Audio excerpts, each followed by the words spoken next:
Ladies and gentlemen, welcome to another episode of Herschel Talkers this week. Please follow us on YouTube channel. Please hit that subscribe button and like button. Also, we post on 247, post on Facebook and Twitter.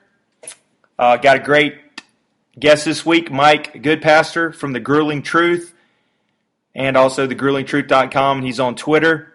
They have a family of podcasts there with all different variety of podcasts on college football and Canadian football, arena football, baseball, and hockey. We have Big Sean back on the podcast this week. Georgia's coming off a great win over Tennessee last week, 43-14, and we will look ahead at playing South Carolina, the Boom Chickens, Shamecocks, in Athens at 12 o'clock on SEC Network. And enjoy. Ladies and gentlemen, boys and girls, welcome to another episode of Herschel Talkers, going into week 7 of the college football season. Georgia's coming off a big win last week over Tennessee, but this week got a great special guest, Mike Goodpaster of the website The Grueling Truth. They go over, we're just briefly talking everything college football, all types of football, NFL, Canadian football. How are we doing today, Mike? All right. How you guys doing? Doing great. Yeah, and we got Big Sean back on the podcast as well. Hey, wait a second, real quick. Can you have a big win over Tennessee nowadays? That is that is a good question. That is a rival game still, but we have dominated. I believe we've won 8 out of the last 11 or 12. So that is a good question, though, coming from a diverse crowd. But first off, Mike, I was looking at your all your podcast options and your website and your Twitter. Tell us a little bit about the Grueling Truth and how you started that and been a part of it. The Grueling Truth Sports Network was started about 4 or 5 years ago. I was coaching arena football, and my sons both got to the point where they were getting ready to play high school football. So I figured I needed something to do other than, get paid to coach football. So I'd coach high school football so I could coach them, because you only get one chance to do that. And I had a guy that asked me to do a show on the Red Light Sports Network. And I did that for a little while. And then my buddy, who had played for me in the Arena League, said, man, why don't you let me set you up a website? And we started doing the website. I know a fair amount of people. So the first couple of shows we did, my guests were like Tom Flores, Roger Craig, and it just kind of took off from there. If you go check out the Grueling Sport or GruelingTruth.com, on there you can find a Cincinnati Bengals show with former Bengal Joe Kelly. Dexter Carter does our San Francisco 49ers show. We got boxing, baseball, hockey, soccer, just about anything you could think of. Awesome. Wow, that's amazing. Speaking of that, who's your college team and your NFL team, if you don't mind me asking? I don't know that I have a college team. I mean, I'm an Indiana fan, basketball-wise, but of course Indiana's never had a college football team. Right. So it's really left me out in the cold. Growing up, I was a huge Notre Dame fan, and then they got Lou Holtz. I didn't like Lou Holtz, so I kind of broke off there. So probably right now. What was it about Lou Holtz that you didn't like?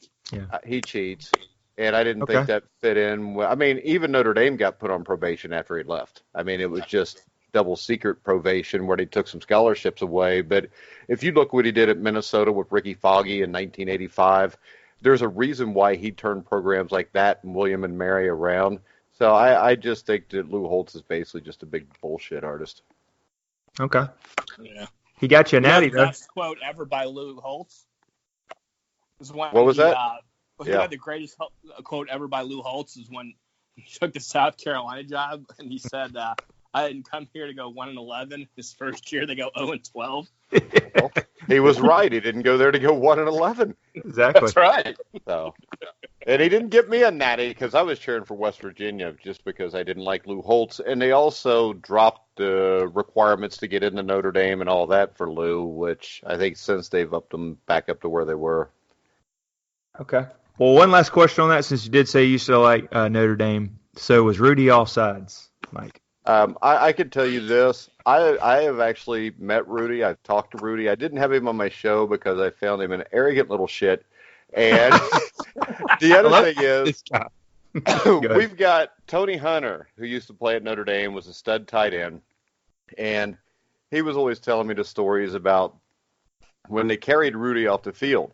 Now, Tony played in the late 70s, early 80s, but Joe Montana, guys like that would come back and they would have like alumni dinners and they would all sit there and laugh about it because it ended up being a big joke because Joe Montana and the guys that were on that team decided that when they put Rudy in the game, they were going to carry him off the field anyways as a big joke.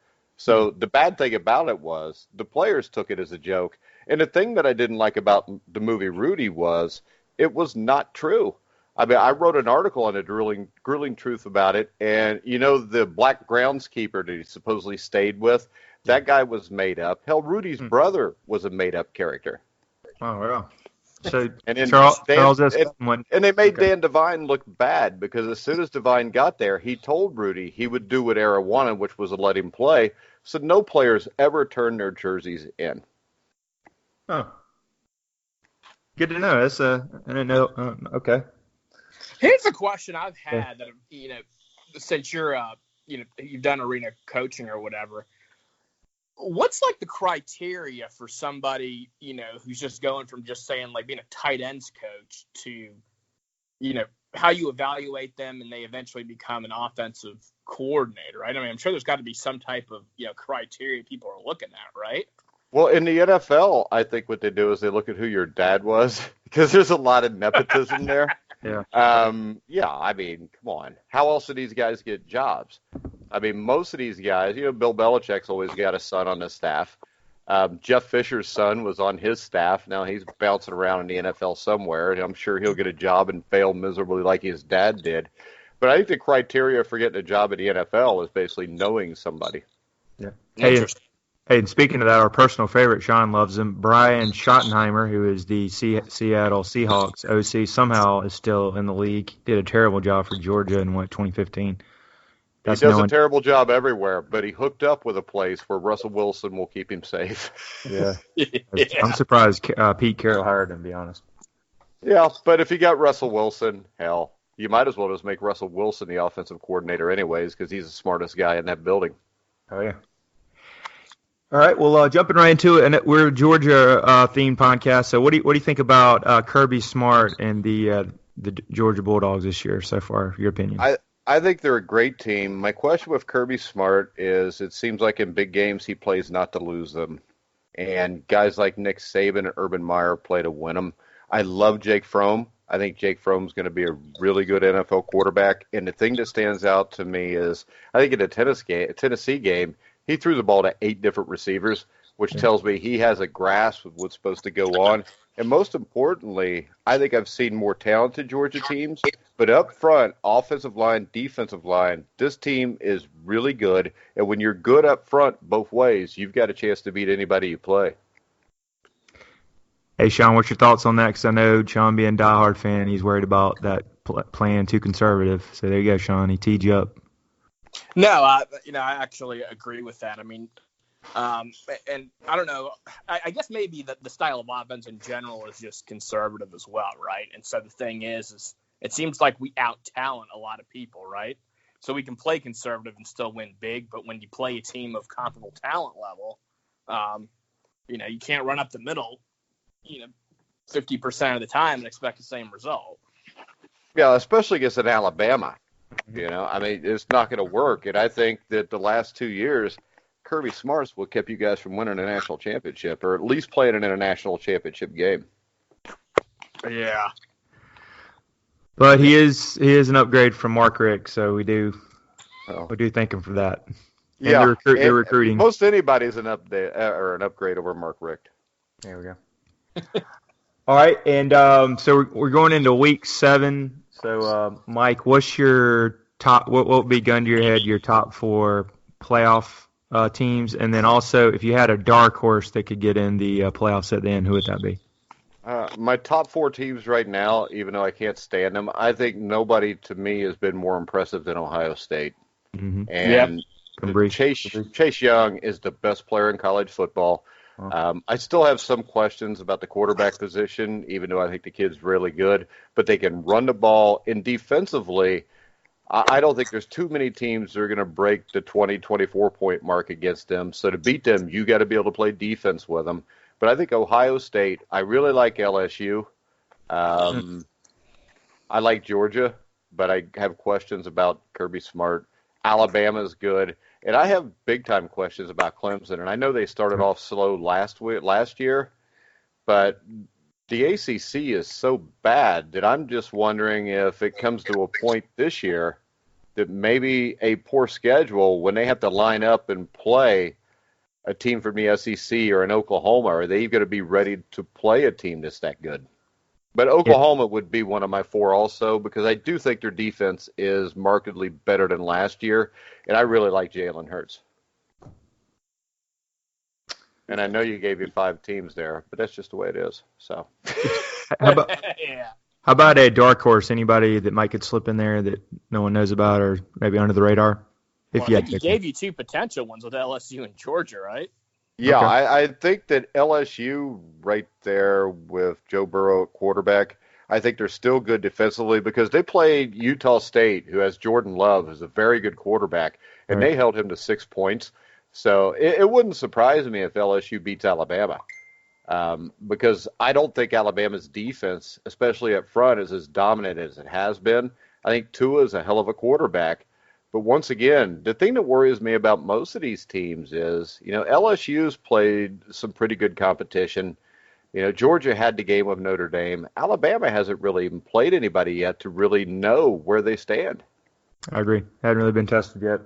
Yeah, and that's the thing that drives me nuts about the SEC, because it seems like for the most part, except for a couple teams, nobody really plays anybody out of conference. And I know that's to protect to be in the top 4, but at some point, it's like I do an Indiana football podcast, which, 4 people listen to probably. But my question is, when they were getting ready to play Ohio State, if you want to compete with Ohio State, your first 2 games shouldn't be Ball State and Eastern Illinois and then play Ohio State, especially when Ohio State's playing Florida Atlantic and Cincinnati. And Florida Atlantic and Cincinnati are not cupcake teams, especially Cincinnati. So they went into that week 3 game at home against an Ohio State team that had been tested at least a little bit, and they were coming off playing a 1AA Eastern Illinois. And I think you see a lot of teams that when you don't up the competition, that when it comes time to up it and the other team's used to it, you fall short against them. Now, I think Clemson last year, it didn't affect them because, let's face it, what did they have? Like 6 guys drafted in the first 2 rounds off their defensive line. So they were an anomaly. They're not as talented as what they were last year, but I do think they have maybe the best coach in college football in Dabo Swinney. So it wouldn't surprise me if all of a sudden they kick it in starting this weekend and just start blowing the doors off of everybody either. Yeah, no, Sean and I debated about this first of the year when it started. Was I think the SEC took a black eye. I think they went like 9-5 the first week, had some upsets, but from top to bottom, because I know SEC's top heavy. What do you think the strongest conference is so far this year? And Top I think to bottom, I would say the SEC probably this year. In the past few years, I think that maybe they weren't. I think the ACC 2 years ago, I think, was the best conference, but they've dropped off big time. The Pac-12 and the Big 12, basically all these conferences are top heavy. You could probably make a case that the Big 10, 1 through 10, may be as good. Right. And I think a lot of that's going to depend on whether Penn State and Wisconsin are for real or not, because we see Wisconsin all the time start off the year 9-0, and then they'll play 2 good teams and they end up 9-2. So I think it's between the Big 10 and the SEC right now. Yeah, what's your thoughts on that, Sean? Because I know you've questioned SEC this year. Yeah, it looks better, and obviously time will tell or whatever. But I think the Big Ten probably looked a lot more impressive the first couple weeks. But I think that with Florida having that win over Auburn, the SEC is looking a little bit better than it did. As much as I hate to say it. Yeah, and if I had to give you a dark horse right now, to me a dark horse is somebody ranked like 8 or below. Yeah. I would say Penn State, because I think that's a team that plays defense really well, and they can run the ball. And they're going to play 3 teams that are basically ranked in the top 25 over the next 3 weeks. They win those 3 games, and you're probably sitting somewhere around 5 or 6. It's going to come down to whether they can beat Ohio State or not. Yeah, and Ohio State's, I believe they have Penn State and Wisconsin at home. So yeah, those will probably be the two challenging games for them for sure. Yeah. Yeah, and speaking of the Big Ten, how painful or how of much of an example of a Big Ten game was that Michigan against Iowa this past week, 10-3? Well, to tell A you lot of the people. truth, I got lucky because my son's high school team, we were playing a team that was like 4 hours away. So we had a game at like 3 o'clock Saturday afternoon. So I didn't have to watch it. And if I'd have had to watch it, I wouldn't have because I don't want to watch Michigan against Iowa. Exactly. Hey, and speaking of that, do you believe is Jim Harbaugh on the hot seat after that bad loss to Wisconsin, or what do you think about him? I believe he shouldn't be, but I believe he probably is. Because if you look at Michigan before Harbaugh got there, since he's gotten there, they've been basically a 9 or 10 win team, and that program needed to be fixed. I think that I think I may be one of the few people to think this, but I think that he is actually better off as an NFL coach than he is a college coach. Hey, Sean, I believe you agree on that one, right? Yeah, oh, Harbaugh.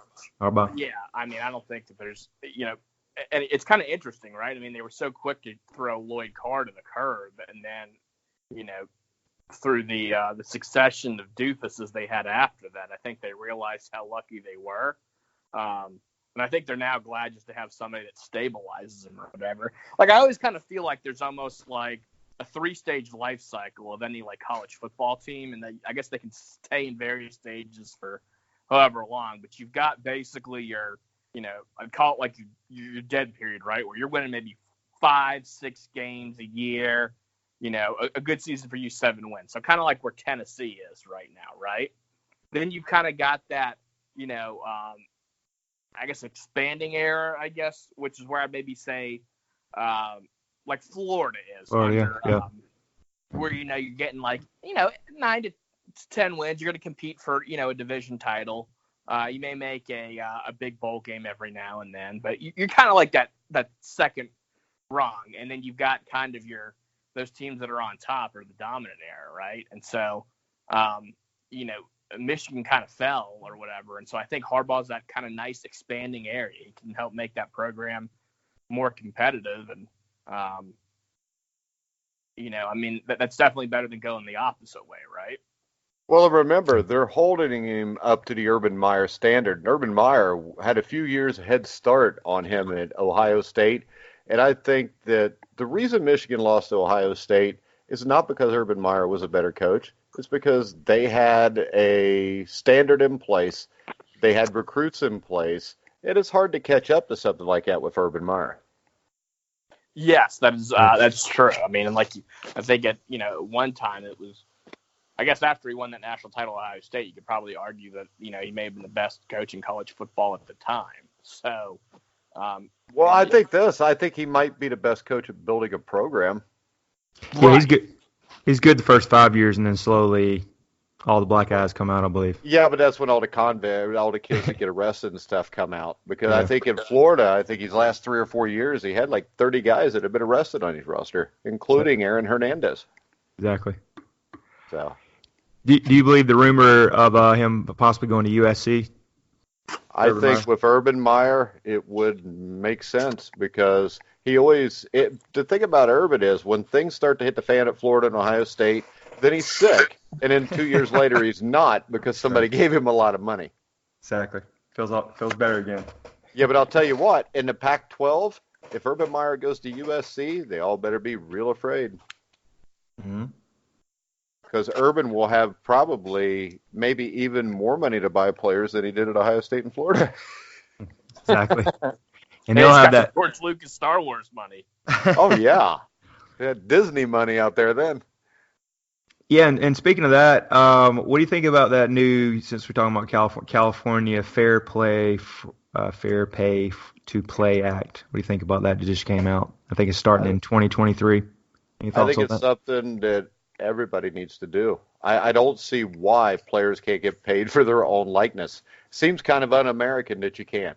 And I think when you get down to it, I think all college athletes should be paid. I don't think it should be a lot, but I think what it should be is for each year of school where you achieve like everything you're supposed to towards to get your degree. They should put a $5,000, $6,000, $7,000 stipend back for you, and when you graduate after those 4 years, you get 20 grand. It doesn't seem like much, but most of these kids then will have something when they get out of college, and they don't have a debt, so you could go out, you could start a business with that money. You can put a down payment on a house, because let's face it, these kids at every level do something, and we know with Title IX that they're never going to just allow the players that actually generate money for the schools to make the money. They're going to want to spread it around. So I think that's a way that you could spread it around. Everybody benefits, and you give these kids a little kickstart when they get out of college if they're not going to play a professional sport. What's your thoughts on that, Sean? No.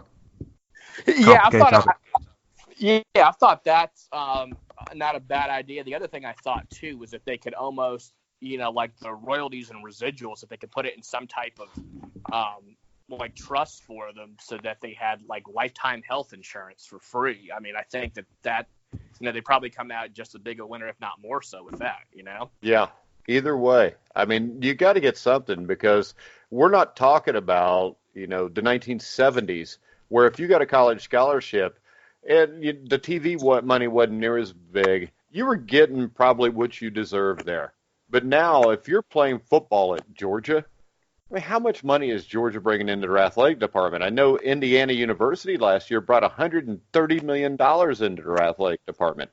Wow. So, and then you'll have the NCAA running around saying, well, we're all broke and we don't make any money. But the reason they don't, from everything I've looked at, is because they'll take the money and sink it back into their program and then say they lost money. Yeah. Right. Very true.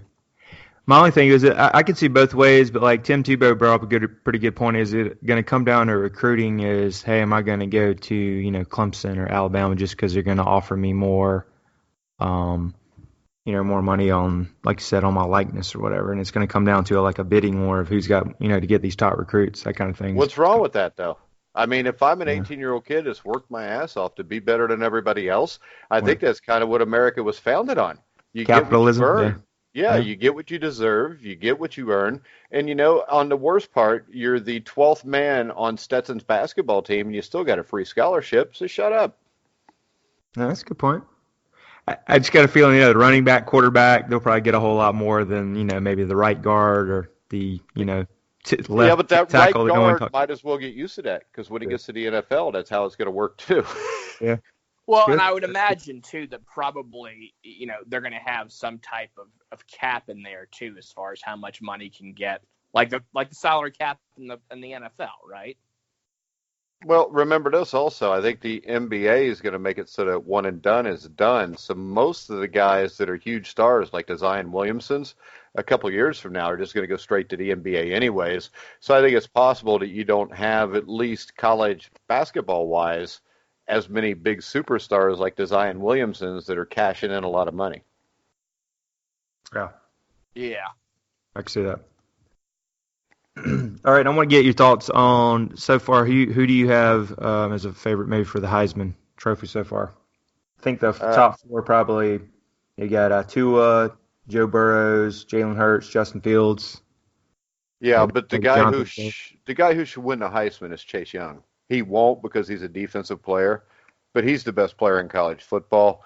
I would say right now, from what I've seen, it comes down between Hurts, Tua, and Burrow. Any chance of Jonathan Taylor, because he's putting up some really good running back numbers? It's hard just like it's hard for a defender. There's not that many running backs that pull it off anymore, because the way they've changed the offense is you got quarterbacks throwing for 400 or 500 yards per game. Jonathan Taylor, he gets to play Ohio State. He plays Michigan State this week. I think if he would have to average 200 yards a game the rest of the season to put himself in that conversation. But I also think it's possible Jonathan Taylor could. Yeah, especially with the right kind of game that against an Ohio State. Like if he kind of, like you said, I don't know if he would need to have a 200-yard game, although that certainly wouldn't help, or hurt rather. But if he, just had a dominant game with a couple of touchdowns. Where they win the game because he was dominant. But the thing is this, I don't see him doing that against Ohio State's defense. Yeah. Yeah. So really, I may favor Jalen Hurts just because he's in the Big 12.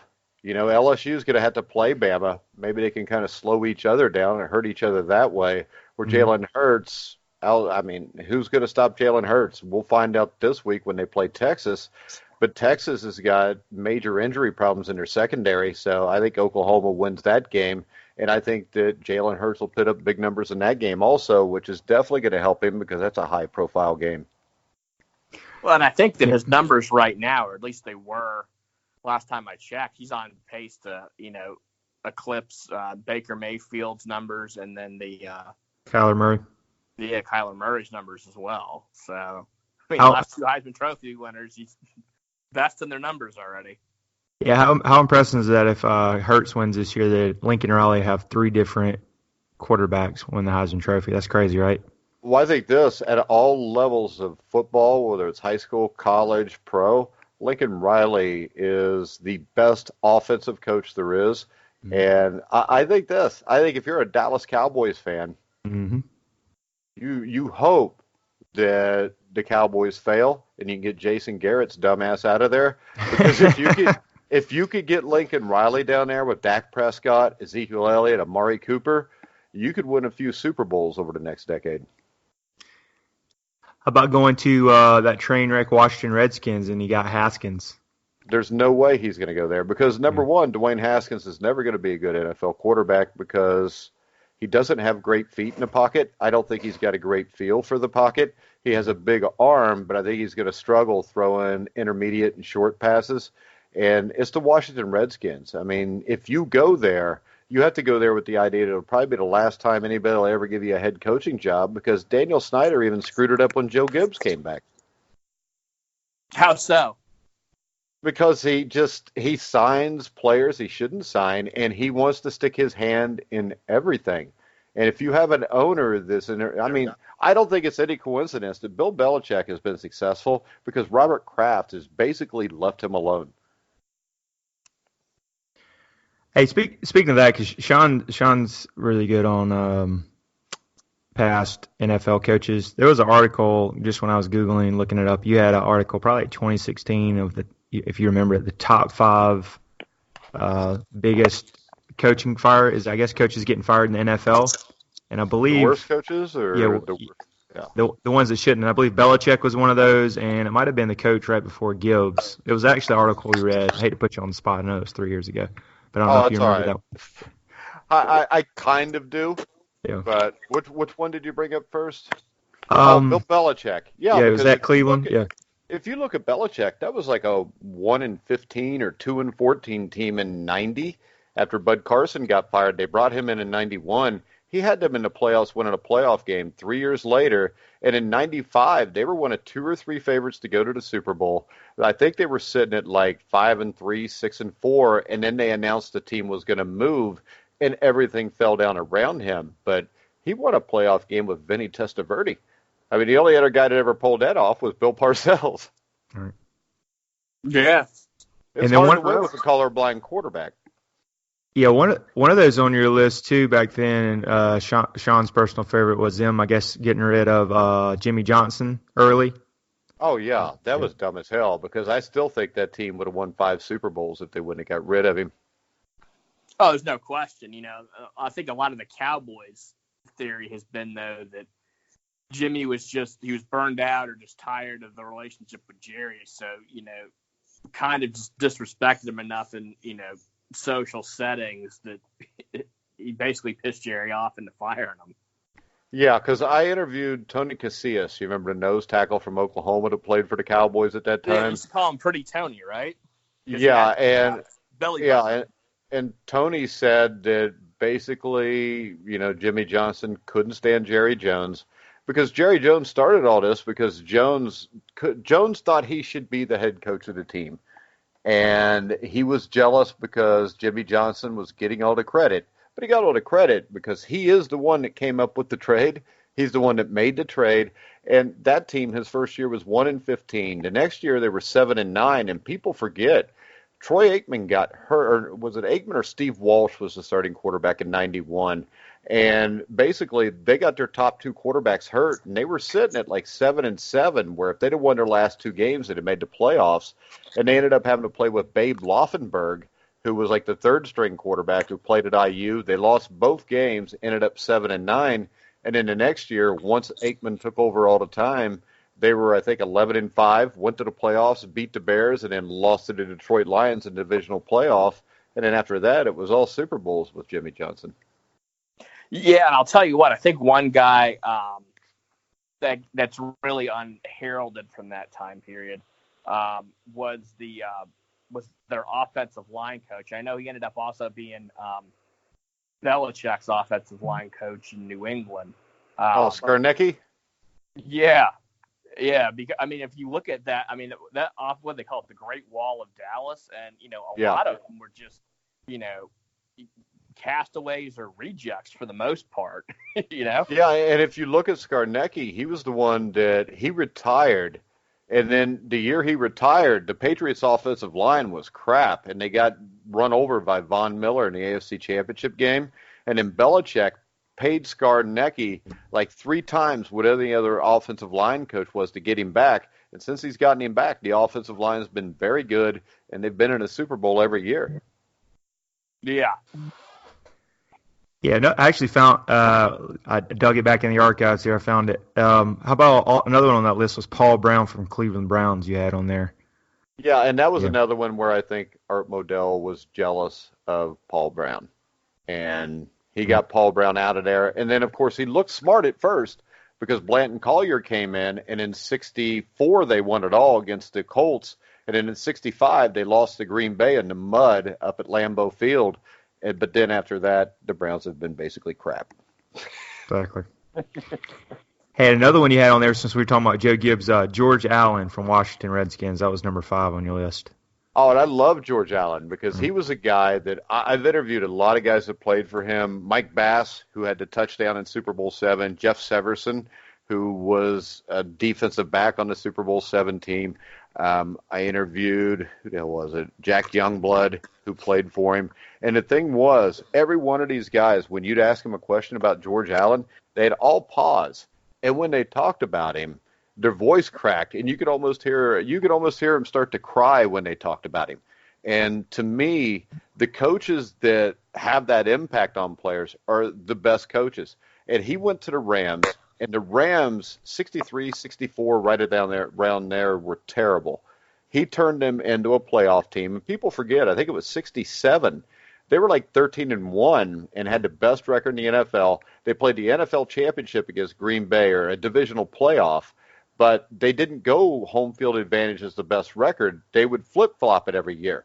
So even though the Rams had beat them in the regular season, they were 13-1, and the Packers were 2 games behind them, they still had to go to Green Bay to play. And that day, Roman Gabriel was the quarterback. I got to interview him about this game, and it was so cold that they couldn't do anything, and it really played into Green Bay's advantage. So I think that if you actually give them a home game there, they might have won the NFL championship there. And then when he goes to Washington, the Redskins hadn't had a winning season in like 15 or 20 years, except for the year before George Allen got there. Because if you remember, Vince Lombardi coached them 1 year, and they went 9-5. It was their first winning season in forever. And then George Allen takes them with that over-the-hill gang and just continues to win. And he's a guy that even when you look at him in the USFL, he took over the Chicago Blitz, a first-year team, because they all were, had them in the playoffs, and in the next year, that team was moved to Arizona, and he had them in the USFL championship game, and then he follows that up by going to Long Beach State, which was a horrible program, and he goes like 9-1 his last year there in like 1990 when he's like 78 years old. Awesome. That's some good history there. Sean's a big Bill Parcells fan. He's always been. He loves him. Yeah, I like Parcells too, but yeah, I don't think he's not necessarily one of the best X's and O's guys, but I think he's a big picture and common sense kind of guy, right? How about this? He's the guy that really gave Bill Belichick his first big job, and when you look at that, I get all these people like, I'm a Cincinnati Bengals fan. I hate to admit it, but I will. But you look at it, Zach Taylor, Marvin Lewis, they were guys that aren't really known for bringing in the best assistant coaches. And I'll have somebody tell me, well, I always rip on Zach Taylor. I call him Opie Taylor because he looks like he's 12 and lost when he's on the sideline. And I always got my buddies, well, like, he doesn't coach the defense. Yeah, but he hired the guy to coach the defense. So if you're the head coach, the buck stops at you, no matter whether it's offense, defense, special teams, defensive line. You brought these guys in to coach it. And you're supposed to bring guys in to coach it the way you want it coached. And if it's failing, that's your fault. And the thing about Parcells is he had great assistant coaches. He knew how to talk to players. To me, he was kind of, I don't know. He was friends with Bob Knight. I think he was a really good X and O's coach. And I think when you combine him with Bill Belichick, you had one of the greatest coaching staffs in NFL history. And if you look at it in 1990, that Buffalo Bills offense was unstoppable until they played the Giants. That's right. Hey, not Yeah, going. speaking of those Buffalo Bills teams, what do you really think was the reason they never won a Super Bowl? Because when you now look back at Marv Levy, Marv Levy, yeah. I mean, I think he was. You look at him; he's a guy that went to the Kansas City Chiefs to be the head coach in 1978 and tried to run the wing T offense. The only bigger abortion of football coaching was in 1976 when Lou Holtz tried to go to the New York Jets and run the triple option with Joe Namath at quarterback. And, I mean, Marv Levy did a really good job of turning the Buffalo Bills around, but he was not an innovative coach because the only thing you can give me innovative was a no-huddle offense. But if you remember, that no-huddle offense came from Sam Weiss and the Cincinnati Bengals in 1988. And when they played the 1988 AFC Championship game, the Bengals were stopped from using it because Marv Levy cried to his best friend, Don Shula, who was on the competition committee, and said it gave the Bengals an unfair advantage. And then the next year, Marv Levy's running a no-huddle offense and going to, 4 Super Bowls with it. So I think Super Bowl 20, he had the best team, and he lost the game because he got out-coached. People got to remember, Otis Anderson was an old guy who was considered a backup running back going into that season. Jeff Hostetler was the backup quarterback. Phil Simms didn't even become the quarterback until they lost the game in New York against Buffalo in early December. So, and then he goes out, and they didn't just beat a great Bills team. They beat a great San Francisco 49er team in San Francisco to get there in a championship game. That's your boy LT, Sean. Is this the part where you play, Eric Clapton's Cocaine in the background? Yeah, really. Hey, I don't know if you heard this one. Have you heard what Bill stands for? What? Boy, I love losing Super Bowls. Well, that's good too. But Bill Belichick's name's Bill too. So I agree. I just heard. I usually tell that to some Bills fans. They don't like it, but they laugh at it. Well, I'll tell you, the Bills are looking pretty good this year. So they are. Got a good defense. Yeah. Yeah.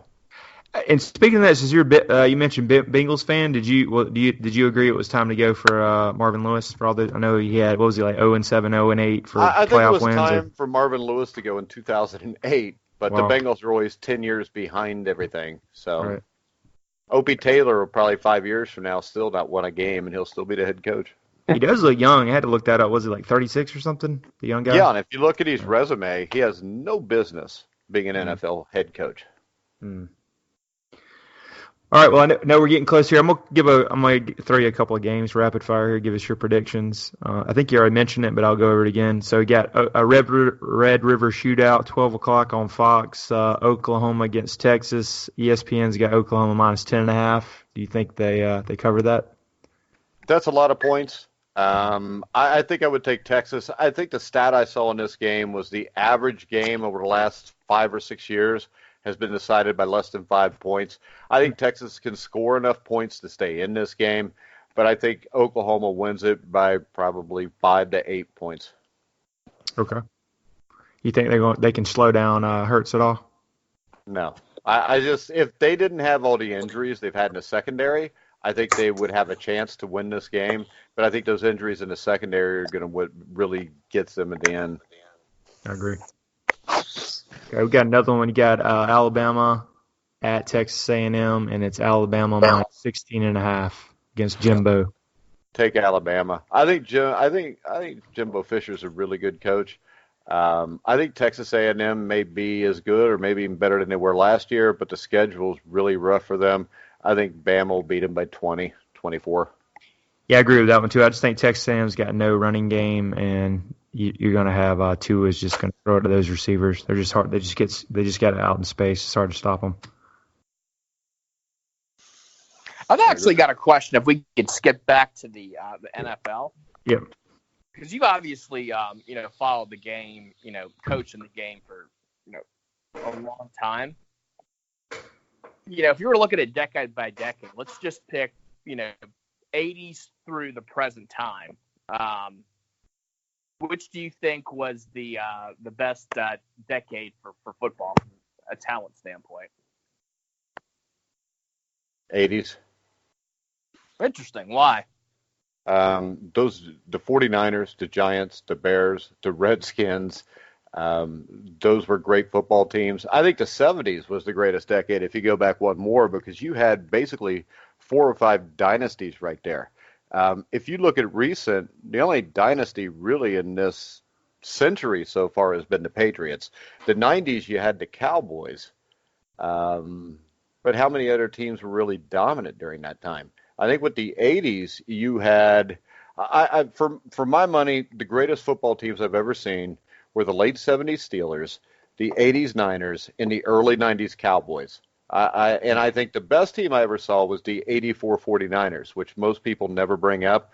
But that was a team that was 15-1, that had Wendell Tyler and Roger Craig running the ball. They were extremely good. And if it's not 84, it's 89.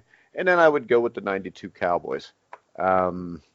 I just think the 80s, you had Bears, Giants, even the Rams in the 80s, even though they didn't make a Super Bowl, they were always good with Eric Dickerson, Jack Youngblood, and they had John Robinson coaching them. A lot of great players there. The AFC was terrible during the 80s, except for the early 80s Raiders and then maybe the late 80s Bengals and Bills. So I think there was just more depth there. And I think there was more depth because I think you had a lot better coaching back then. Because I think what you see as we go through the years, everybody falls in love with throwing the ball, scoring points. And we saw Sunday night and Monday night why the old way is better. Because what happened with the 49ers and the Colts, they lined up and they played smash mouth football. And they dominated 2 teams that have fallen in love with this, spread it out, air raid, throw the ball all over the place. And it's still, football is a game about domination. It's about imposing your will on the other person. And I think that a lot of these younger coaches have gotten away from that. And when they face that, like Jared Goff and Sean McVay against the Patriots last year, they're lost. They don't know what to do because once they get punched in the face, they don't know how to respond because instead of looking to punch you in the face, they're looking a way to trick you to run around you. Yeah, very true. Very true. That would actually be my summaries as well. I'd probably give it to, as far as the greatest team I ever saw, I'd probably say maybe it was that 92 Cowboys team. And, and I guess it kind of becomes subjective because, like you said, I just think they were a little bit more athletic maybe than that 84 49ers team. But again, they went 15-1, and just the depth on that team was ridiculous. Yeah, and their only loss in that 15-1 season was by a field goal to the Pittsburgh Steelers, who made it to the AFC Championship. So they could have very easily went undefeated. And the thing was, they had a great defense. And I think the 89 team might even been better because the 89 team, if you remember the 89 Niners in the playoffs, they beat a really good Vikings team. I think it was 34-9. They beat the Rams 38-3, and they beat a Denver team that had the number 1 defense 55-10. And those games were over with by the middle of the first quarter. So I think they might have been the most dominant team I've seen. And the thing that hurts the Cowboys teams is we never really saw them take on a really good team. The 49ers had to play 2 really good Bengals teams where they had to gut it out at the end. So you've always got that question too. The Steelers of the 70s, they had to play some great Cowboy teams where they had to gut it out at the end. They played a great Rams team where they're down going into the fourth quarter, and they overcame that. We don't know what happens with the Cowboys there, and I think that hurts the Cowboys because I think talent-wise, the Cowboys were the best team by far. But what would have happened? That's true. That's true. And I'll tell you, speaking of the Rams, it's kind of one of those crazy things with history, but, they were really amazingly good from that late 70s up until probably 89 or so. Oh, they were good from the late 60s up until about 89. Because, Super Bowl 14 was the 79 season, and if you look at them, they were in the NFC Championship game, I think, like 5 times in the 70s. But they always ran into the Cowboys or the Vikings, who were usually just a little bit better than them. But yeah, that's it. And, I think there were several years, they gave the 49ers fits, a good bit. Yeah, they'd beat them in the regular season, and then Joe Montana would torture them in the playoffs. Yeah. And that's another one. It would have been interesting with Joe Montana, too, because, he had some, pretty significant, health issues, it seemed like. Had he had a little bit better luck health-wise, would they maybe have won an extra Super Bowl or two in the 80s? Well, they followed him up with Steve Young, though, which didn't hurt. The question would be 1986, because 86, he missed probably 6 or 7 games, and they ended up with, Jeff Kemp, who was the starting quarterback. They still won, but that team, I think it was 86, or no, I'm thinking of 91. 91, he was hurt. 91, they went 11-5 and didn't make the playoffs. 86, he was hurt 5 or 6 games, which probably forced them to play a wild card game in New York instead of being the team that won the division in the NFC West that year. So you've always got that, though. Does Tom Brady have one more ring if he doesn't get hurt the year Matt Castle comes in? Well, right. So the thing about Tom Brady is I think he is taking care of himself better than just about any NFL quarterback that's ever lived, which is why you see him able to still play like this. Yeah, totally agree. Good diet, and I think he's always had a pretty good offensive line, too. So I'm sure I saved him on a lot of hits. Well, plus he's got Bill Belichick. And the other thing is he's got the respect of everybody in the NFL, so you're not going to hit him like you're going to hit Baker Mayfield. Oh, yeah. Hey, not shaking hands, right? Yeah. The thing is, you may not like the guy, but you probably can't find anybody in the NFL that doesn't respect the guy. Exactly. All right, we got one last pick for you. The Florida Gators at LSU at Baton Rouge at night. Got all the drunken Cajuns drinking all day. 8 o'clock on ESPN. LSU minus 13.5. 13.5? That's what it's got on ESPN. Yes, sir. Damn. That's a lot of points. I like Florida. I think Dan Mullen's the right guy for that job. I don't know if they're completely ready to win an SEC yet.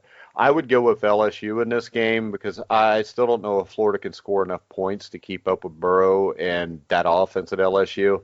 If I had to bet this game, I would probably take the points because it's 2 touchdowns and Florida's pretty good. But I think LSU will win this game low double digits. All right. And I know you probably haven't been paying attention since we've been on this, but epic meltdown with the Braves. St. Louis Cardinals put up 10 in the top of the first, 10-0. Damn. Atlanta, I almost bet the top Braves of the second. in that game. It's a good thing I didn't. 10 runs? 10 runs, yeah. It's got to be epic meltdown. So it's 10-0. It's in Atlanta. That's what I meant. Why did I say Baltimore? There's no playoff baseball in Baltimore. Sorry about that. Not since the 70s. 10-0 top of the second. I used to be a huge Braves fan in the 90s, but geez, why would you? That's bad wasting 170 games watching that every year and then that. Well, the closest thing I remember to that would have been the 1985 World Series, where I think Kansas City beat St. Louis like 11-0, and that was coming off the game where you had Don Dinkinger, who called the guy safe at first. I think it was George Orta on a hit. And it was Game 6, bottom of the 9th, and he completely blew the call, and the Royals ended up coming back and winning the game. And Game 7, I think Joaquin Andujar started for the Cardinals and went absolutely ape crap and went after the official, and they ended up losing 11-0. So it happens in Cardinal games. This time it just happened for the Cardinals. Yeah, I think it's 11-0 now. Jeez. Yeah. All right, I'm going to give Trey's Dog of the Week. I've been terrible at my picks. I'm like 1-5, but at least I want to say I made a pick. So I'm taking Ole Miss plus 11.5 at Missouri. Missouri has their top defensive guy out with a knee injury, and John Ray Plumlee has been running all over everybody. Kind of looks like a little Tim Tebow. So I like Ole Miss plus 11.5 against Missouri. It's Trey's dog of the week. Just want to throw that in there. Hey, I'll give you this. How about Louisville beating Wake Forest at Wake Forest? 6.5-point dog. Okay. Hey, I like that dog. I got you. Got to have the dog. So is Wake Forest still undefeated? Is Wake Forest still undefeated? Anybody beating them yet? I assume they are because they're ranked 19th, and even with a loss, Wake Forest ain't being ranked 19th. Okay. So you said you like Louisville. I'm sorry, what was that again? I like Louisville in the Okay. upset. They got Malik Cunningham. I think he's Got good efficient in coach, the too. passing game, I like that and coach. I think they can win it. Yes, they've got a good coach because that scumbag's gone from Louisville. Oh, no, that was basketball. No, it was football, too. Sorry about that. Both of them are bad. Yeah. Bobby Petrino and what was the other guy's name? The Rick little scumbag. Pitino? Rick Pitino, yeah. Had peas going on. I mean, those are two guys that would be more likely to run a brothel than coach kids, I would think. I like that. They'd be, what is it, the Bunny Ranch over there in Vegas or something where they Oh, found yeah, what they'll be in there getting handies and everything else while they're coaching the kids. Oh, I like that. Well, Mike, I appreciate you coming on the podcast today. I know you're busy. And if everybody stayed this long, make sure to check out the Grueling Truth, I believe it's .com, and also check them out on Twitter, and we appreciate it. All right. Thanks a lot, guys. All right, thank you. All right. See ya. I see you. All right, we're going to go over the Georgia-Tennessee game review. Georgia defeated Tennessee last week 43-14. Dogs had a little bit of a slow start. It was 14-10 at one point, but the Dogs, like a boa constrictor, slowly squeezed on them and tapped them out. I think just too many athletes. Jake Fromm looked great, 24 for 29, 288, and two tutties, two touchdowns. Your leading rusher was Herring, 11 carries for 88 yards and a touchdown. And I believe Swift had like over 130 total yards. But what was your thoughts on the game, Sean? I know Sean was a little salty in the first half, rolling around with Tennessee. But what was your thoughts? On the road, it was tough. Got a true freshman quarterback. What Moyer is his name? Yeah, I mean, obviously the second half, I think we looked better. Again, like you said, holding them to two completions in the second half. On the road is impressive. Exactly.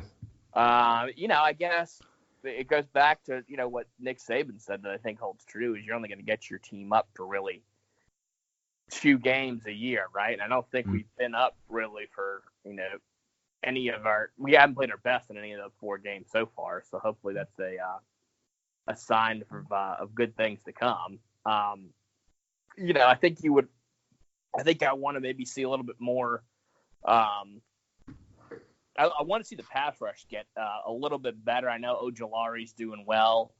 I just think, though, that, when you get Stokes had all the pass rush you wanted with that hit.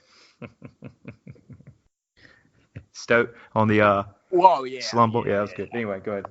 No. Well, I mean, but right. And I mean, obviously, if you can get it from however you can get it, you can get it. But just, I think we're going to need more than him. I think if we get into the playoffs or against the Bama or whoever, I think a team with a pretty good offensive line, you're probably going to be able to stop one player, right? Like an Ojolari. So you're going to need, some of these other, pass rushers to step up and do the job. Yeah, and then I know Sean didn't like Jordan Davis going down, but for the good news is he's practiced this weekend. It might be a good chance of him actually playing, even though I wouldn't mind resting him. Believe Tyson Campbell's still out with the foot. Not sure what's going on with that. DJ Daniels done pretty well stepping in. Solomon Kinley is practicing this week, but with the second team. So I think we're doing okay injury-wise.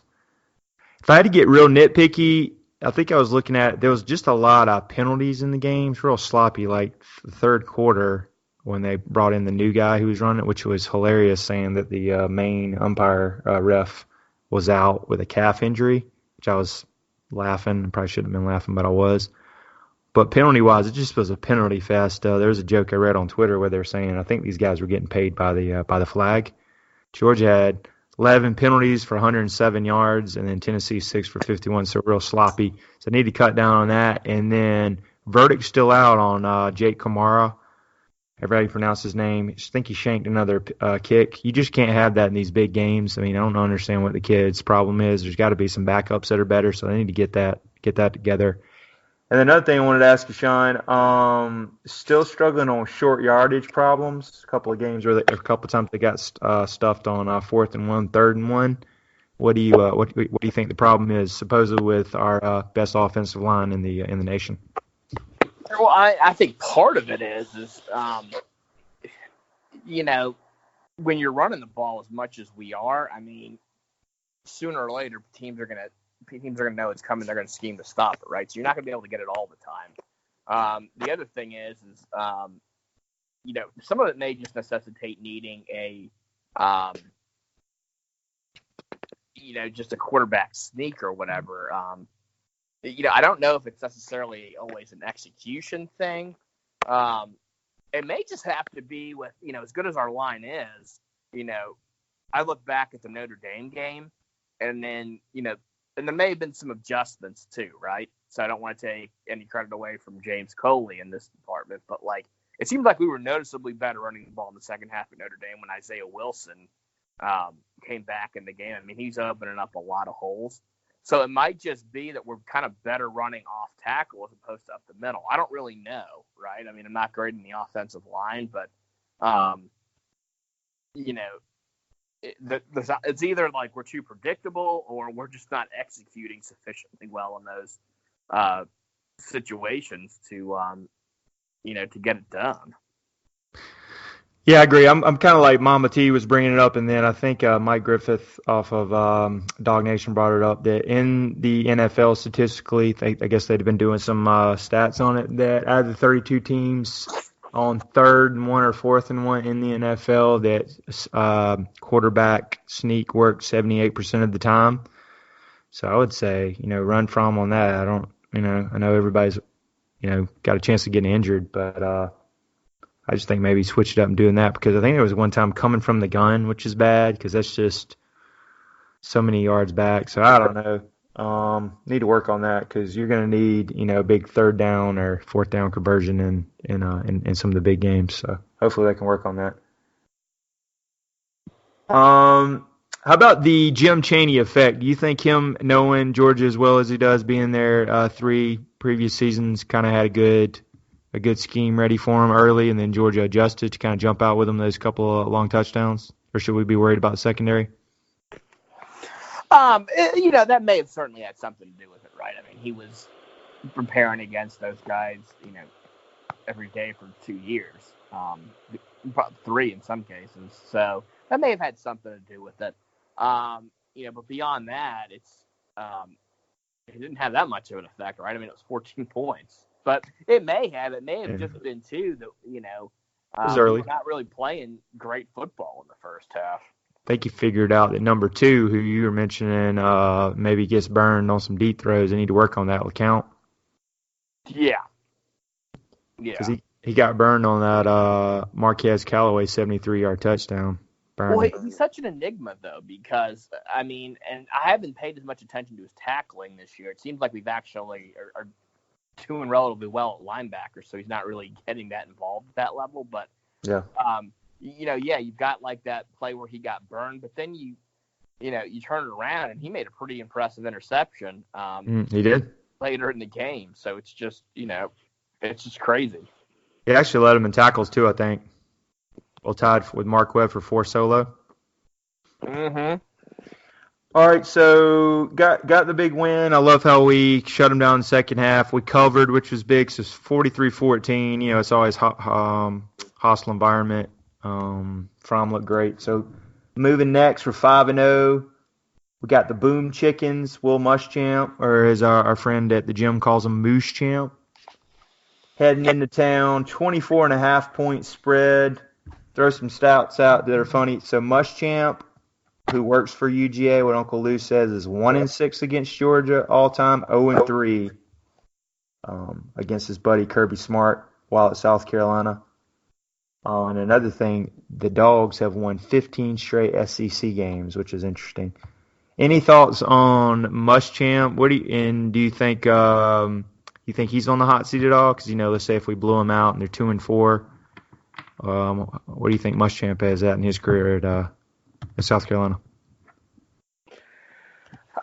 Maybe. I mean, I don't know enough about South Carolina to say.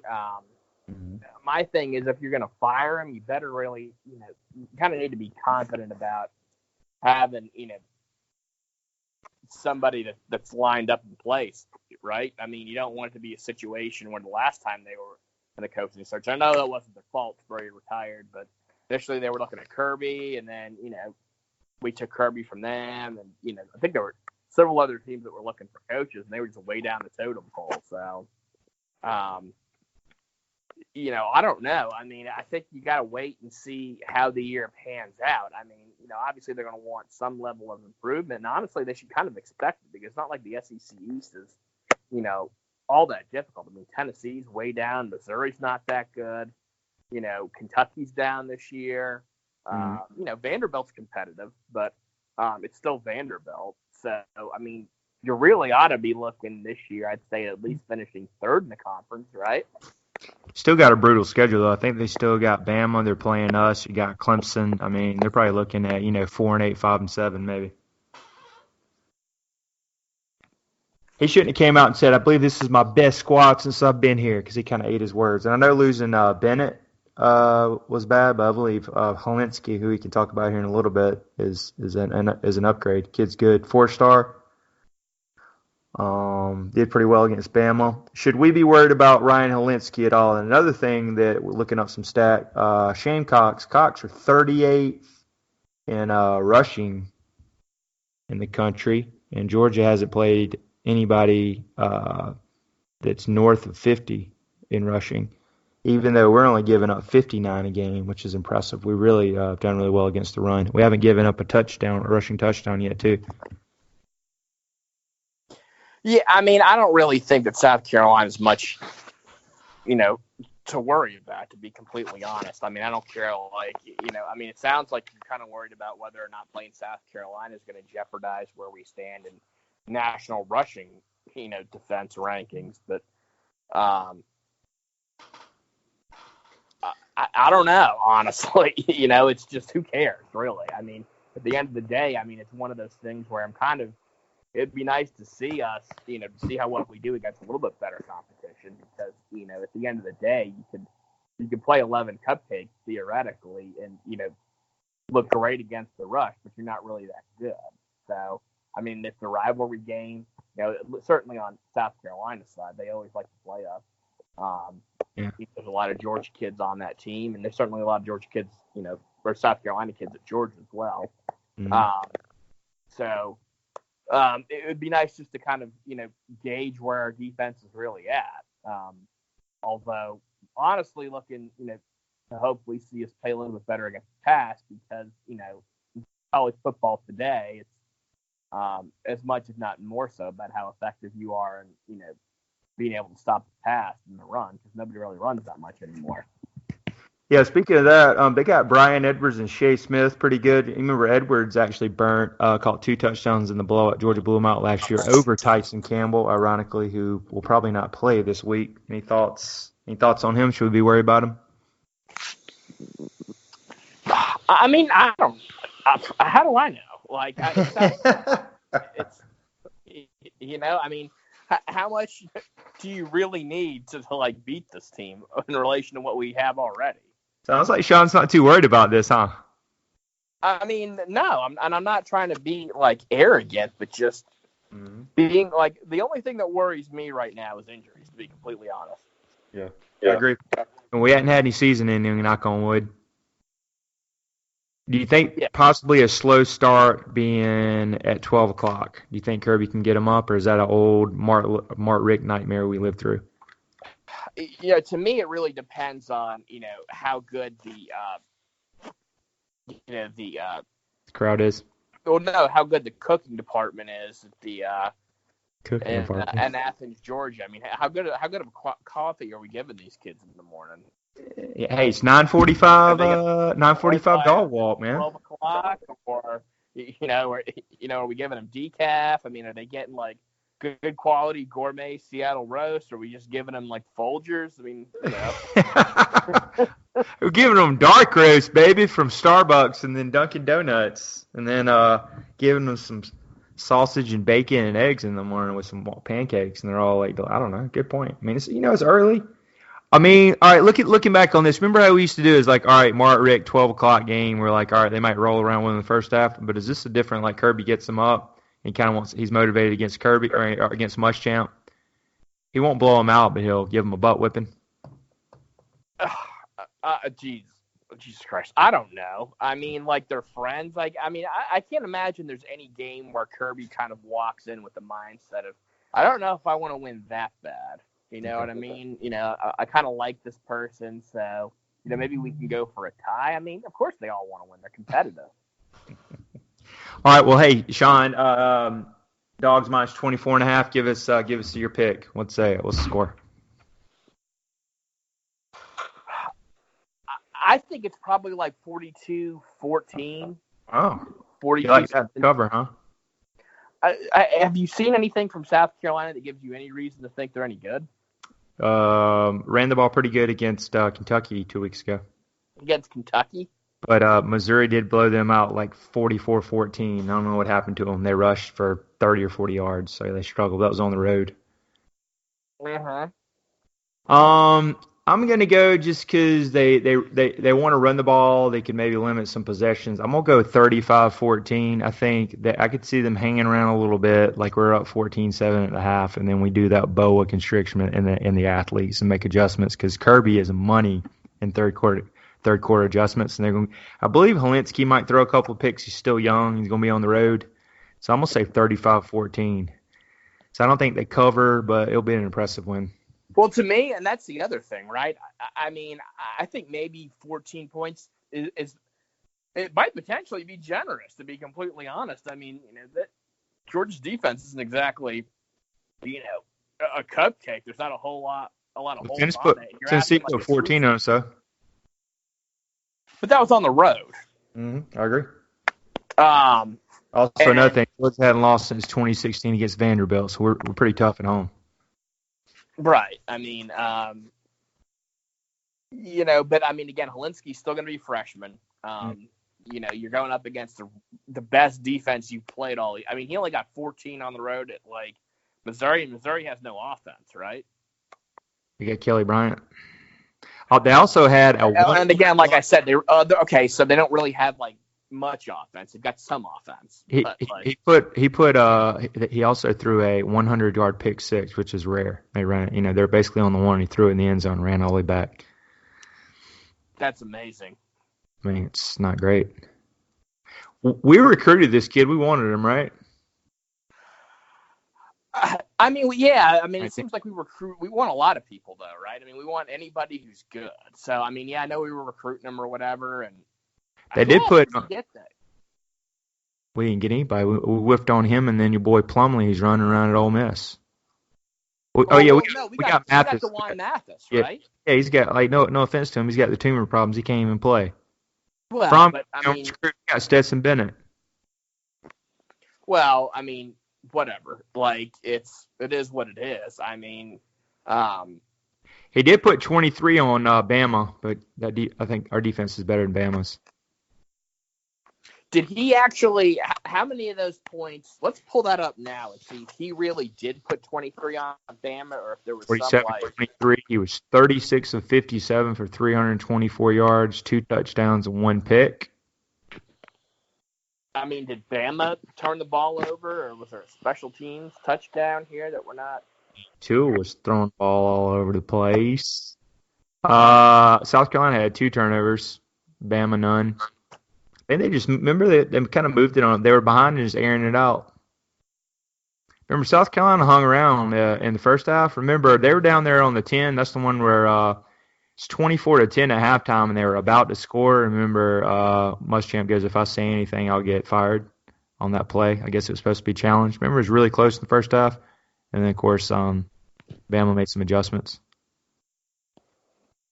Looks like that Dottle guy got 12 carries for 102 yards. They got two pretty good running backs. I will say that statistically. Yeah. But yeah, I'm gonna go with that 35-14 hanging around. I think we'll pull away at the end. All right, here conspiracy theory. Sean always texts about this. Mike Bobo 1-5. You know where I'm going with this? Any chances of coming on home? And what do you think about Coley still? Verdict still out?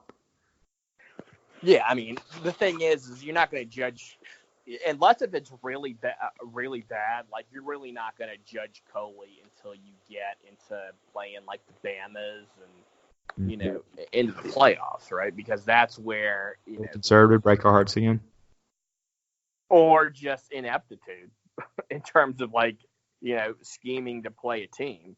I mean, you can be incompetent and throw it 50 times as well. It's just yeah. So that jury remains to